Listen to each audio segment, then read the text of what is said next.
All right, welcome back, welcome back, welcome back to the quiet hug. First, I was gonna ring the wine, little wine bell, but I'm sure some people said no, no, not yet. I have to go to work tomorrow.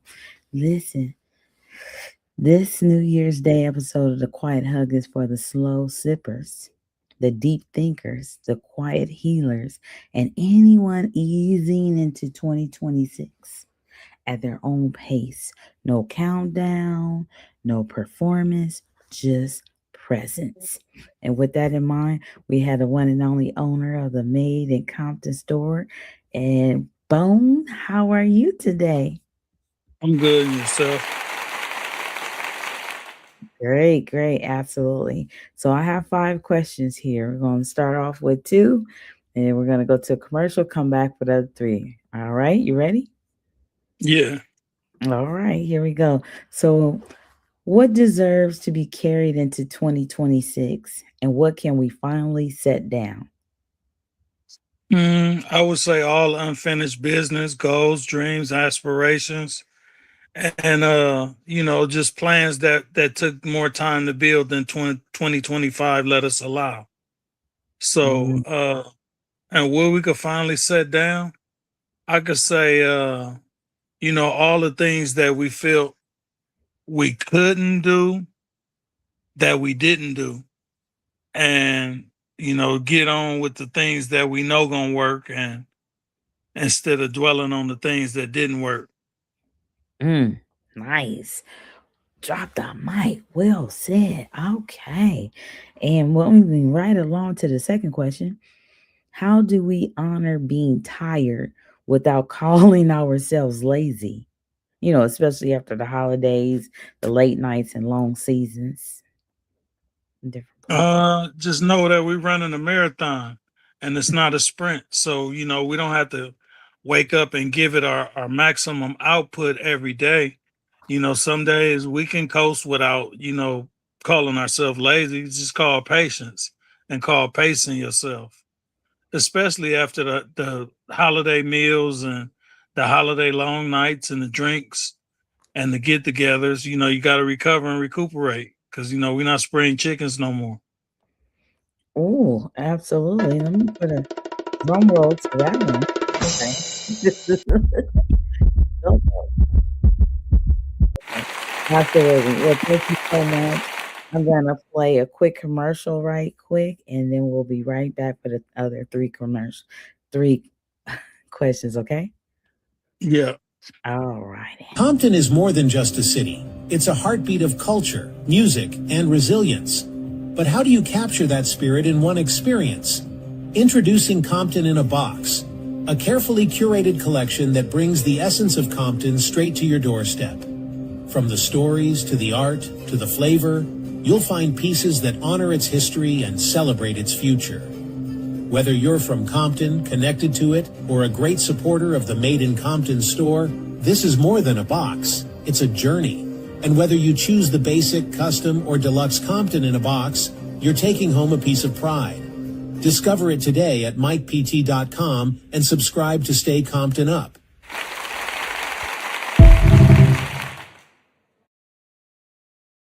You let me share that this question is really quick. Says, what does enough look like this year? Like, enough work, enough rest, enough striving, enough grace. I would say it's almost like the way my dad used to say.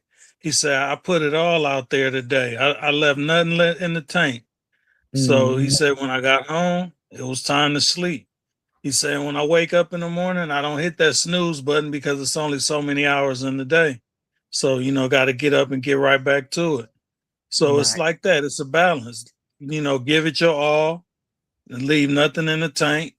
And then when you get home, get you a good night's sleep, but don't oversleep. Don't hit the Mhm. snooze button. Don't try to evade, the next day's responsibilities. Get up and face them like the way you faced yesterday's. Absolutely. Absolutely. Beautiful. Now, what about if today had no expectations?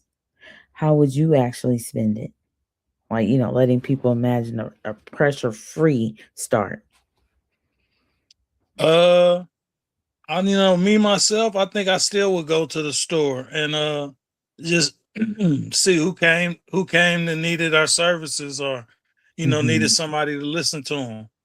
Because No. I feel like the store is more than just transactional. It's almost like a place of healing. It's where people come when they're feeling down and out, and they want to have somebody listen to their story. Absolutely, absolutely. Yes, indeed. Yes, indeed. I agree. And the latter question here is, what's one small comfort that helped you survive last year? Because we uh turning survival into wisdom is a lot. I would say getting what I call it, a mental stimulation, meaning like a good conversation, or maybe even a tote of a blunt or something like that. But Hmm. everything is just like temporary comfort. It's like when you got stuff you need to do, it's like it's really no comfort because your mind is always on the task that's at hand, or the task that you're avoiding. Absolutely, absolutely. All right. Well, we're gonna go to a question, a quick commercial, and if it's something that you want to share when we come back, we're gonna have you have the floor with that. Okay. Okay. All righty. Got me in my feelings. Got me in my feelings.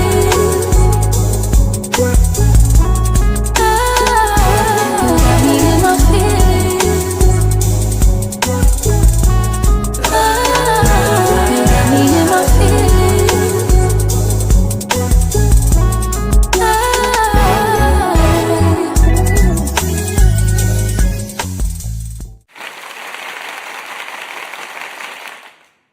All right.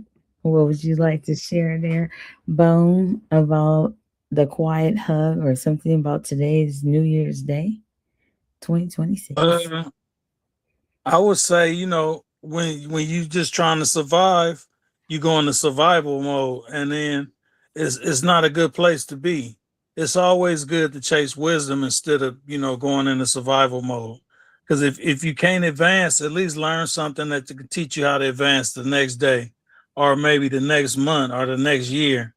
It's almost like when you run short on ideas, you got to go back to the books. You got to read. You got to study. You got to, go places and enjoy the sights and the views, and experience life a little bit, because your next best decision is like one observation away. You can go somewhere and observe a issue that you can help bring closure to, or you could take away that pain from, and that might be your calling. That might be your ticket to getting to where you want to get. Absolutely. That is so true. Just observations. And that's like those quiet hugs, because I know if this is the first time somebody tuned into the quiet hug, they may be thinking the quiet hug is just only literal, but it's more than literal. It's figuratively speaking as well. Just the quietness can be the hug. Somebody said they lean against a wall so they can feel, and they use their imagination when they need a hug. So that might be somebody that's, at work and on a break, and that's a quiet hug. And it's so many different quiet hugs, figuratively speaking, as well. But before we go today, I just want to say this: if today you felt slow and heavy, or it was quiet for you, and that's okay. New Year's Day doesn't have to start with a sprint, like Bone was sharing. Sometimes it starts with just a breath, like a deep breath wherever you're listening from. And it could be on the couch. I saw a lot of Instagrams where people say they were 2025 on this side of the couch, and then 2026 then they lay lay down on the opposite end of the couch, but you could be somebody that had the opportunity to stay in bed all day today, and you got a chance to spend more time with family, your children still on vacation. But it's something about knowing that it is an opportunity to reflect. And some people say, I don't write, I don't journal, those type of things. And not necessarily have to be that either. It could be a phone call to someone, like Bone was sharing as well. Just hearing a word from somebody or seeing somebody pass by the store is pretty cool. And then they circle back and they're like, wow, yo, been on New Year's Day, and have a short conversation. That's really cool. But just know that carrying what you have forward to that nourishes you is great. So just remember, you can sit down and think and reflect and share your good energy just within yourself, and carry that on to the next day and so forth during the year 2026. And remember this: you don't have to have the whole year figured out today. This has been the Quiet Hug. Until next time, be gentle with yourself and let today be exactly what it is. And of course, Happy New Year's. Peace.